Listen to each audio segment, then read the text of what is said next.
He should be standing in front of cameras. He should be addressing his nation. He should be in command rooms, at press conferences, at the center of the storm he helped ignite. Instead, the most wanted man in the Middle East has become a ghost, slipping between bunkers, ascending into the sky, ruling a nation at war from locations so secret that even his own government won't confirm where he is. The question isn't just interesting. Right now, it might be the most consequential question on the planet. Where is Benjamin Netanyahu? This isn't conspiracy theory territory. This is operational security at the highest level, and the fact that the world's most recognized wartime leader has essentially vanished from public life tells you everything about how dangerous this conflict has become. Forget the sanitized press briefings and the carefully edited video statements. The reality on the ground, in the air, and underground is far more unsettling than anything the official spokespersons will admit. What we're going to walk through today is not just Netanyahu's disappearance. It's the full picture of a war that has blindsided military analysts, shattered global energy markets, revealed devastating cracks in America's billion-dollar defense architecture, and pulled a nuclear-armed superpower into the shadows of a conflict already burning out of control. This is the story of a world that changed faster than anyone was ready for, and the leaders who went into hiding the moment it did. But that's just the beginning, because the deeper you go into Netanyahu's disappearance, the more disturbing the picture becomes.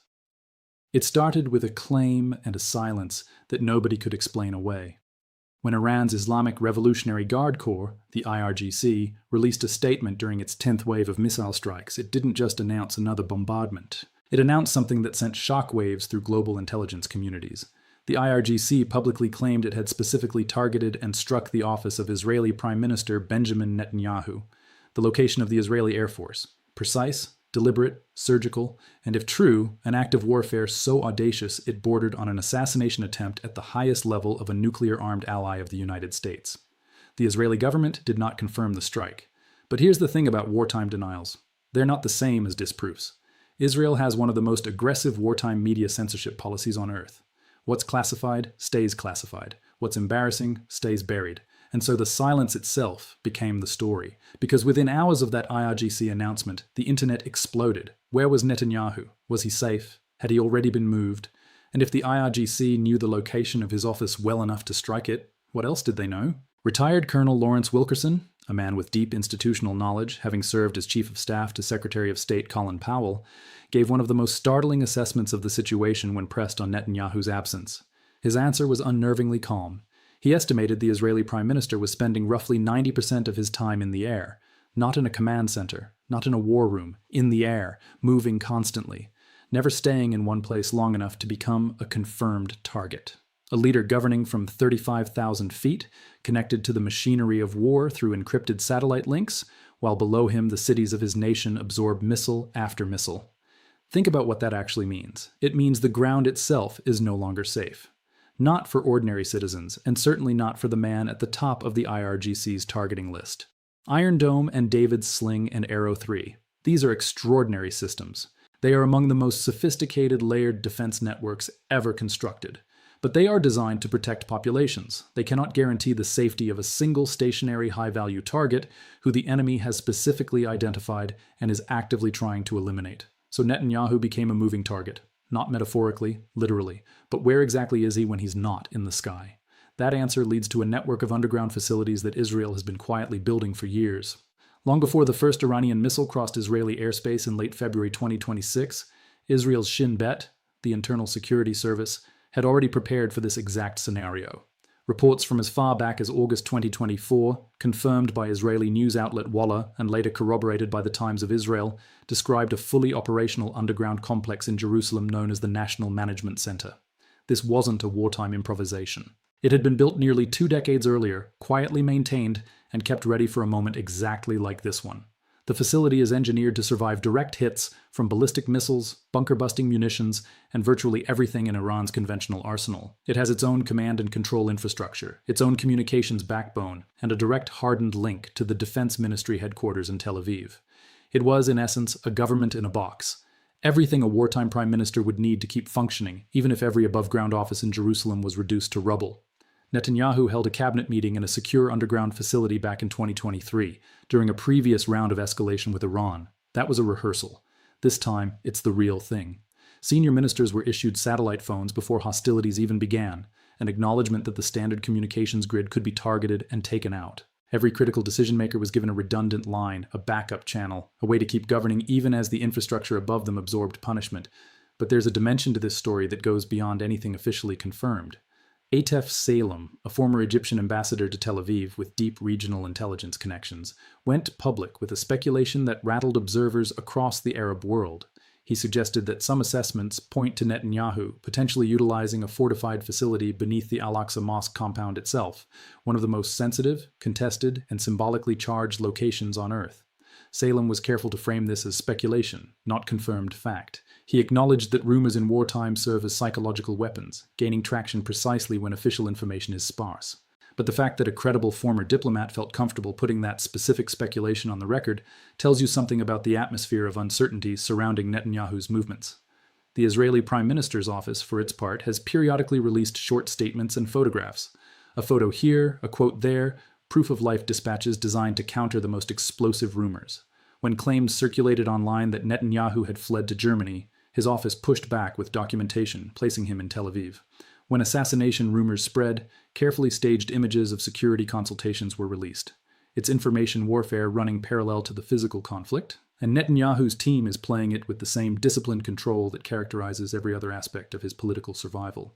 But while the Prime Minister hides in the sky and underground, his nation's cities are paying a price that no amount of official reassurance can obscure.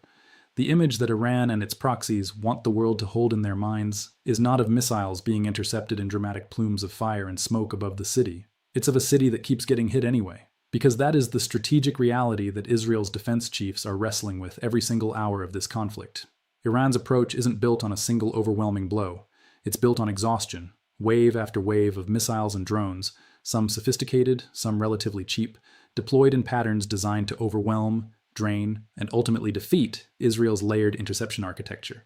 The mathematics are brutal. Each Iron Dome interceptor missile costs between $40,000 and $100,000 to produce. Each Arrow 3 interceptor runs into the millions. Meanwhile, many of the Iranian projectiles they're shooting down cost a small fraction of that. Iran doesn't need to destroy Tel Aviv to win this particular calculation. It just needs to keep firing until the interceptor stockpiles run low. And they have been running low. Senior U.S. military officials have spoken in terms that would have been unthinkable before this conflict, requesting emergency resupply of interceptor munitions, fast-tracking production contracts, flying in emergency stockpiles from American facilities. The equation of attrition is not theoretical. It is happening in real time over the skyline of Israel's most cosmopolitan city. The people of Tel Aviv are living in a reality that no amount of government messaging can fully soften. Sirens, shelters, interrupted nights, the constant background noise of interceptions, some successful, some not. A retired U.S. colonel, when asked directly to describe the damage Tel Aviv was absorbing, didn't reach for diplomatic language. His assessment, very, very badly, relentlessly. Those two words carry the weight of everything the official statements try to cushion. Haifa to the north, Beersheba to the south, communities along the Lebanese border, none of them are untouched. Hezbollah, even in its degraded post-2025 state, has continued to launch rockets into northern Israel, wounding soldiers, including the son of a senior Israeli minister. The war has literally come to the doorstep of the decision-makers. That is not an accident, that is a message. And while Israeli cities were absorbing this punishment, America's most prized defensive asset in the region was about to be taken off the board in a single devastating strike. There is a piece of military hardware that the United States considers among its most irreplaceable assets anywhere on Earth. Not a fighter jet, not an aircraft carrier, a radar system, the ANTPY-2, the targeting and tracking brain of the THAAD air defense platform. Football field-sized arrays of sensors capable of detecting incoming ballistic missiles from hundreds of miles away, tracking their trajectory with extraordinary precision, and feeding that data to interceptor batteries with enough lead time to actually stop them. It is the eyes of America's defensive network in the Middle East. It costs approximately $500 million per unit, and at the Muwafaq Salti Air Base in Jordan, Iran took one out. The strike was confirmed by satellite imagery. The primary sensor was destroyed. Not degraded, not damaged, destroyed. In a conflict where Iran had already demonstrated a willingness to hit American assets directly, this was the most significant single blow yet. Because without those eyes, the interceptors that depend on them are operating blind. Missiles can come in from angles and trajectories that go undetected until it's too late. For weeks before the first exchange of fire, the United States had been methodically building up its defensive posture across the region. THAAD batteries were relocated and reinforced. Patriot systems were deployed at key bases. An invisible shield constructed at enormous expense and with extraordinary logistical effort was stretched across the Middle East. Iran's response was to find the single most critical node in that system and surgically remove it. Not with a carpet bombing, with a precision strike on a $500 million sensor that the entire network depended upon. The symbolism could not have been more deliberate. America's billion-dollar defenses had a blind spot. Tehran found it, exploited it, and made sure the world saw the satellite images confirming they had done so. From Washington to Riyadh, the message landed: the shield is not impenetrable. The most technologically advanced defensive architecture ever deployed in the region has a very real, very exploitable gap. And Iran now holds the knowledge of where that gap is. Reports in the Washington Post added another explosive dimension, American officials claiming that Russia had been feeding Iran intelligence, not just general geopolitical support, specific targeting data, satellite imagery, strategic advice on how to hit American positions with maximum effect. Newsweek confirmed separately that Russia had been supplying satellite intelligence to Tehran, including information on U.S. troop positions and military assets across the region. When Politico reported that Putin's envoy had quietly floated a deal, Moscow would stop sharing intelligence with Iran if Washington stopped sharing intelligence with Ukraine, the Trump administration declined. But the offer itself was extraordinary. It confirmed that this war has become a pawn in a much larger geopolitical chess match between two nuclear powers. Russia officially denied everything. U.S. Special Envoy Steve Witkoff told CNBC that Russian officials denied the allegations, and the Trump administration moved to downplay the reports. But denial is cheap in a world where satellite imagery is not, and where there's a credible offer to stop doing something in exchange for a geopolitical concession. The something was almost certainly happening. And while the military dimensions of this war were reshaping the world, the economic shock was spreading across every continent on Earth. Here is a number that should stop you in your tracks. $120 per barrel. That's where Brent crude oil surged after Iran made a decision that energy analysts had warned about for decades, but never truly believed Tehran would execute. On March 4, 2026, Iran closed the Strait of Hormuz. 20% of the world's entire oil supply passes through that narrow choke point every single day. Hundreds of tankers, millions of barrels, liquefied natural gas shipments bound for Europe and Asia. The economic equivalent of a global artery, Iran shut it. And the International Energy Agency's director, in a statement that did not mince words, described the resulting situation as the greatest global energy security challenge in history. Not one of the greatest, the greatest. Before the closure, Brent crude had already surged 10 to 13% in the first hours after the US-Israel strikes on Iran began on February 28th, as reported by CNBC. Oil market analyst Bob McNally, who previously served as an energy advisor to President George W. Bush, had warned traders they were dramatically underestimating the consequences of Iranian retaliation. He projected crude could surge well beyond $100 per barrel if Iran moved to threaten commercial shipping, and it did, and then some. According to Wikipedia's documentation of the economic impact of the 2026 Iran war, Brent crude blew past $120 after the Hormuz closure. BBC reporting confirmed oil trading at over a third higher than pre-conflict levels, crossing the $100 threshold and continuing to climb. What does $120 oil mean in practical terms? It means heating bills in Poland go up. It means trucking costs in Texas climb, and those costs get passed to grocery store shelves. It means shipping companies in Singapore start calculating whether their insurance premiums, which have skyrocketed for any vessel operating near the Gulf, make their routes financially viable at all. It means airlines review their fuel hedging strategies. It means manufacturers from Germany to South Korea recalculate their energy costs for the quarter. The UAE, one of America's closest partners in the Gulf and the commercial hub of the entire region, is openly alarmed. Its markets are bleeding. The financial ecosystem of Dubai is directly exposed to every ripple in Gulf energy stability. When Iranian missiles fly toward American bases and the Strait of Hormuz goes dark, Dubai's stock exchange doesn't need to be in the blast radius to absorb the shock. Global markets are too interconnected for any financial center to stay insulated from a disruption of this magnitude. Al Jazeera's reporting from March 10, 2026 confirmed that for the first time since Russia's invasion of Ukraine in 2022, oil prices had surpassed $100 per barrel. And this time, the underlying cause was arguably more structurally destabilizing than the Ukraine conflict had been.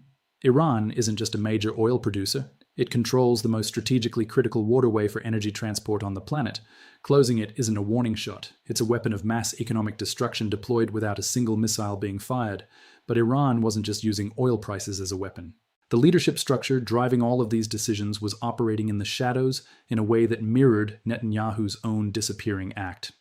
In the opening hours of the conflict, Netanyahu himself made a video address claiming that US-Israel strikes had resulted in the death of Iran's supreme leader, Ayatollah Ali Khamenei.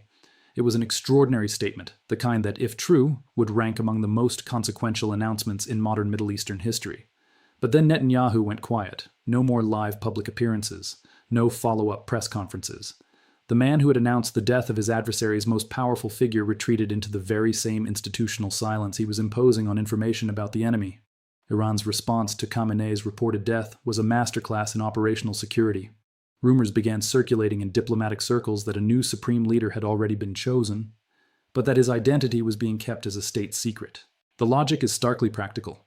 In a war where the enemy has already demonstrated both the capability and the will to target specific individuals in specific locations, announcing your new supreme leader is handing your adversary a high-value target. So Tehran decided not to announce one. The leadership would govern from the shadows. Ghost commanders issuing orders through channels that the US and Israel couldn't easily monitor or target. It's a mirror image of Netanyahu's own strategy. Both leaders vanishing from public view simultaneously. Both nations effectively being run by invisible hands, by men who cannot afford to stand still long enough to be found. It is one of the more darkly fascinating ironies of this conflict, a war between two enemies who have adopted identical survival tactics, becoming ghosts to avoid becoming targets. Former IRGC commander Yahya Rahim Safavi, a longtime senior advisor to the late Supreme Leader, gave an interview in early March 2026 that added another unsettling layer to the picture. He claimed that Iran's intelligence database was complete, that Tehran knew where Netanyahu held his meetings. He claimed Iran had evacuated its missile centers before the US-Israel strikes even began, meaning US and Israeli forces had been bombing empty locations. If even part of this claim is accurate, it suggests a degree of intelligence penetration on both sides that makes the war far more dangerous, not less. Both adversaries believe they know where the other's leaders are, both are hunting, and both are hiding. But what happened when the shooting finally, temporarily stopped? The ceasefire that followed revealed a truth that no one in Washington wanted to admit. On June 23, 2025, US President Donald Trump announced that Israel and Iran had agreed to a ceasefire. It was brokered with Qatari mediation, with Trump describing it as a major diplomatic achievement. In the hours that followed, Israel's military lifted operational restrictions across the country. Ben Gurion Airport, which had been shut since the conflict began, was announced for reopening. Iranian airspace was set to reopen as well. For a moment, it looked like the worst was over. It wasn't. Both Israel and Iran took hours even to acknowledge they had accepted the ceasefire, and both immediately accused the other of violations. The truce was described as precarious in virtually every serious analysis that followed. Trump had mediated an end to a shooting war. He had not resolved the underlying conflict. He had not dismantled Iran's nuclear ambitions. He had not addressed the fundamental strategic incompatibility between an Iran that wants regional hegemony and an Israel that views Iranian power as an existential threat. The most damning piece of post-ceasefire intelligence came from the US government's own analysts. A US intelligence assessment, confirmed by Reuters in late June 2025, concluded that American airstrikes had only set Iran's nuclear capability back by a few months, not years, not a decade. A few months. After the expenditure of billions of dollars in munitions, after the destruction of the THAAD sensor, after $37 billion drained from the US economy in the first 100 hours alone, after oil prices surging past $120 per barrel and the Strait of Hormuz choking off a fifth of global energy supply, Iran's nuclear timeline had been nudged by weeks, maybe months. Trump had promised to end wars. Instead, he presided over one that cost the American economy tens of billions of dollars in its opening days, drove gas prices to 18-month highs, rattled the global economy from Texas to Toronto, to London to Mexico City, and ended with the primary strategic objective, neutralizing Iran's nuclear program, only partially and temporarily achieved. Polls indicated that a majority of Americans viewed the conflict as one that wasn't theirs to fight. The political cost was real, even as the administration attempted to frame the ceasefire as a victory. A security assessment published by the New Jewish Narrative noted that 2025 had seen genuine military achievements against Hamas, Hezbollah, and Iran, but that Israel entered 2026 with deeply troubling internal fractures. Netanyahu had replaced every senior security official who shared responsibility for the October 7th debacle, except himself. No national commission of inquiry had been launched. The political polarization that had plagued Israel before October 7th had, if anything, deepened under the pressure of 2 years of continuous warfare. And as the ceasefire held its breath, the broader geopolitical consequences of this war were only beginning to come into focus. Let's take a step back and look at the full picture. Because what has happened over the past several months isn't just a regional war, it is a structural reordering of the global security landscape. And the reverberations are going to be felt for years, possibly decades. America went into this conflict as the world's dominant military power with an apparently impenetrable defensive architecture in the Middle East. It emerged with a destroyed $500 million radar system, confirmed intelligence leaks from a nuclear-armed adversary, a domestic economy bruised by energy shocks, and a public that broadly didn't want to be involved. The myth of the perfect shield, the idea that enough money and technology could create an invulnerable defensive perimeter, was shattered by a single precision strike in Jordan. Russia emerged as the most consequential third party in a conflict it technically had nothing to do with. By reportedly supplying targeting intelligence to Iran and allowing Putin's envoy to float the idea of stopping that intelligence sharing in exchange for concessions on Ukraine, Moscow essentially confirmed that it views every geopolitical flashpoint as an interconnected lever in its long-running confrontation with the West. The war in the Middle East and the war in Eastern Europe have become, in Moscow's strategic calculus, the same war fought on different fronts. Iran, despite absorbing devastating US-Israeli strikes, despite losing senior leadership, despite seeing its nuclear program set back, demonstrated something extraordinary. It demonstrated that it could blind American radar, strike American bases, close a global waterway, absorb a military campaign from the world's most powerful military technology partnership, and still be standing when the ceasefire was called.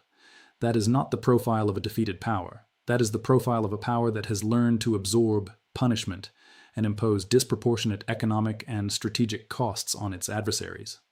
Israel faces 2026 in a paradoxical position. It achieved more in 2025 against its enemies than at any point in its modern history, genuine degradation of Hamas, Hezbollah, and Iran's military capabilities.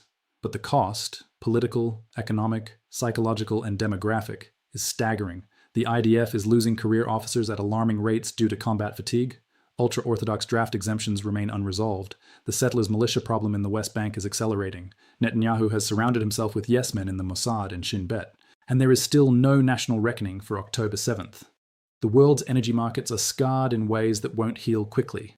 The Strait of Hormuz closure, even temporarily, forced a global reassessment of energy routing, insurance frameworks, and strategic reserve policies that will shape investment decisions for a generation. Countries in Europe and Asia that had assumed Gulf oil would simply flow indefinitely now know that assumption can be revoked in an afternoon by a single political decision in Tehran. And at the center of all of it, two leaders who governed their nations during the most intense weeks of this conflict from the sky and from the shadows. One in a plane, never touching the ground, one behind a veil of state secrecy so complete that even his name remained unknown. Both of them making decisions that affected every human being on Earth, from positions that no camera could find and no missile could reliably reach. That is the world we're living in. Leaders who have made themselves invisible, decisions made in bunkers and aircraft, wars whose consequences land on gas prices and grocery bills and heating bills for people who never had any say in starting them. Iran, as one analyst put it, has brought the intensity and severity of this conflict to the doorstep of every country.